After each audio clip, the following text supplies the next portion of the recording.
La première pierre posée par l'industrie pharmaceutique. Les virus provoquent des maladies. Le 19 janvier 2017, la radio-télévision suisse SRF a informé que les chercheurs sur les virus à l'échelle mondiale profiteraient d'une coalition universelle contre les prétendues maladies virales dangereuses. Parmi les bailleurs de fonds de cette coalition, il y aurait la Norvège, l'Allemagne, le Japon, la Fondation Bill et Melinda Gates ainsi que l'Organisation mondiale de la santé, OMS. Selon l'OMS, il y a eu ces dernières années des épidémies dangereuses causées par des virus. Entre autres, toujours selon l'OMS, les épidémies de grippe porcine, du virus Ebola et Zika. Est-ce que les virus sont des petits mini-monstres qui causent des maladies? Selon la médecine officielle, les virus ont une grandeur de quelques milliardièmes de mètres seulement et par conséquent, ils ne peuvent pas être observés avec un microscope normal. Ils n'ont pas de métabolisme propre et pour cette raison, ils sont dépendants d'une cellule hôte. Les virologistes sont d'accord en grande partie pour ne pas compter les virus parmi les organismes vivants. Dans leur livre « Virus Van », en français « Le fantasme des virus », le professeur Klaus Köhnlein et le journaliste économique Thorsten Engelbrecht se sont penchés sur la théorie des virus prétendument dangereux. Ils se demandent si c'est une théorie vraiment scientifique. À ce sujet, ils ont écrit textuellement. Mais déjà, sur ce point, les problèmes commencent. Car jamais on n'a pris du sang d'un patient, ce qui serait la preuve la plus conséquente et la plus propre. Et on a isolé et décelé un de ces virus avec toute sa substance héréditaire et sa membrane virale.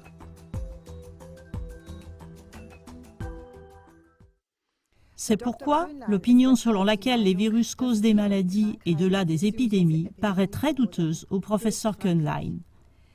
Il manque la preuve scientifique de l'existence des virus. Grâce à des recherches intensives sur l'histoire de la médecine, le professeur Klaus Köhnlein et Thorsten Engelbrecht montrent que c'est seulement au XIXe siècle que s'est formée la théorie selon laquelle un très grand nombre de maladies seraient causées par des virus et des bactéries. Pendant les 1500 années qui ont précédé, on avait expliqué l'origine des maladies, surtout au moyen de la philosophie grecque qui dit, je cite, « La plupart des maladies surgissent quand les gens quittent le sentier d'un style de vie sain. » Ceci paraît valable jusqu'à présent à beaucoup de médecins, dont le médecin autrichien, le professeur Joachim Lobner. Car si on demande « Qu'est-ce qui vient en premier, la maladie ou la colonisation des bactéries ?» Ce serait toujours l'atteinte de l'organisme qui serait là en premier. Ceci a lieu par exemple suite à une mauvaise hygiène, à une alimentation malsaine ou à une eau polluée.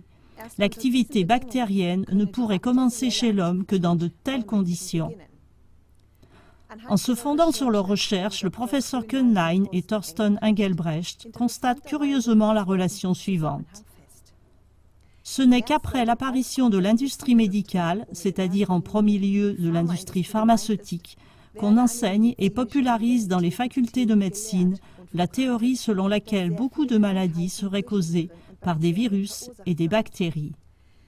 Cela veut dire qu'il y a principalement une cause pour les maladies, qui sont des virus et des bactéries, et que ces maladies, en conséquence, peuvent être éliminées principalement par une seule solution. Köhnlein et Engelbrecht ont décrit dans leur livre que cela avait été au XIXe siècle la pose de la première pierre pour l'industrie des médicaments et des vaccins. Depuis ce temps-là, un âge d'or a commencé pour l'industrie pharmaceutique, car cette théorie menait à des profits immenses et à des augmentations constantes du chiffre d'affaires annuel. Mais l'humanité n'est pas en meilleure santé pour autant, comme le montre la multitude des malades atteints d'affections de longue durée et la consommation croissante de médicaments.